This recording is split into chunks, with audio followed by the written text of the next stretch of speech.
দেশে বিরাজ্য যার সন্তান মারা যায়, পশু পাখি না জানিতে আগে জানে মায়ে। পশু পাখি না জানিতে আগে জানে মায়ে। বাবা তুই যে আসবি আমার কলিজার মধ্যে সাক্ষী দিতেছে, এই জন্য আমি ঘুমাই নাই। দরজাটা খুলে দিল, খুলে দেওয়ার পর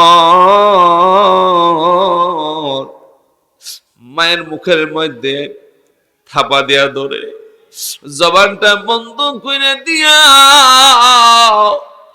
মায়ের বুকের মধ্যে তরবারিটা বসাই দিল। তরবারিটা বসাইয়া মায়ের বুক থেকে কলিজাটা বের করে নিয়ে আসছে। কলিজা নিয়ে যুবক ঘাটে হঠাৎ করে পিছলা খেয়ে জমিনে পড়ে যায়।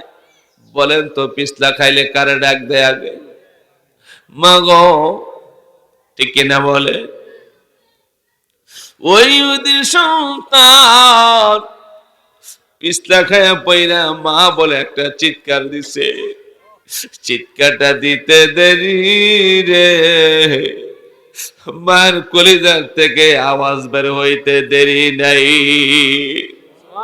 মার কলিজার থেকে আওয়াজ বের হইছে, সন্তান ব্যথা পাইছনি।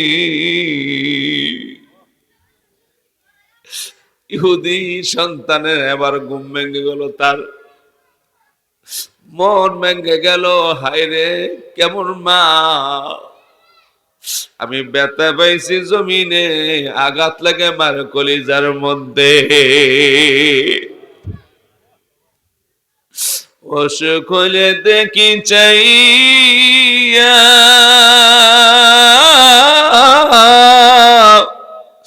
মায়ের হইছে বিছানায় বইসা রে।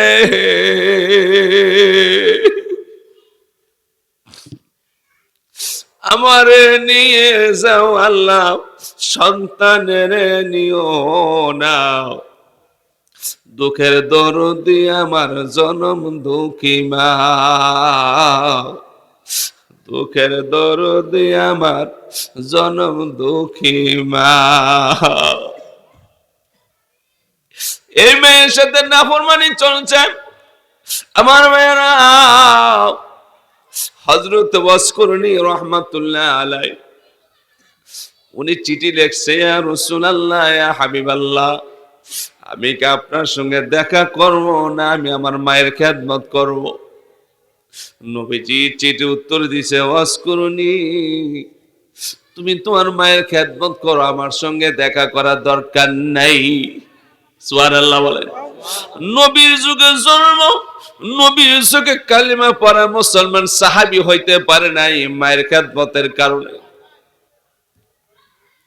হযরত ওয়াসকুরনি রাহমাতুল্লাহ আলাইহি যখন মদিনার দিকে রওনা করে, মা বলে, ওয়াসকুরনি, তুই যাইস না রে বাবা, আমি বৃদ্ধ মানুষ, আমি কোন সময় মারা যাই, আমার খেদমত কে করবে, আমার জানাজা কে করবে, বাবা তুই যাইস না।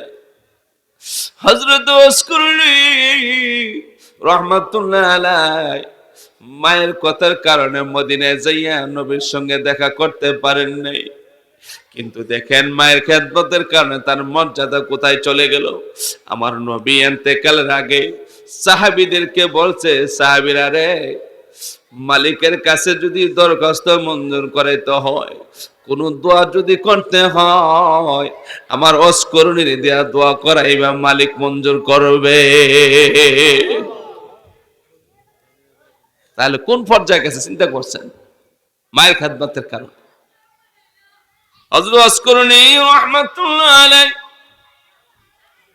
মায়ের অনুমতি নিয়ে টয়লেটে যাইতেন, মায়ের অনুমতি নিয়ে প্রস্রাব করতে যাইতেন, মায়ের অনুমতি নিয়ে বাজারে যাইতেন।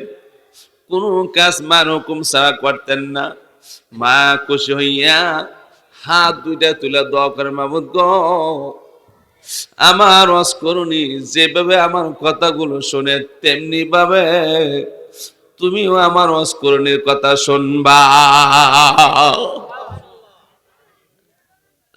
আল্লাহ এত উঁচু উঠাই দিলেন, সাহাবীরা পর্যন্ত হযরত ওয়াসকরণীর কাছে যাইয়া দোয়া চায়। সুবহানাল্লাহ, লা ইলাহা ইল্লাল্লাহ, লা ইলাহা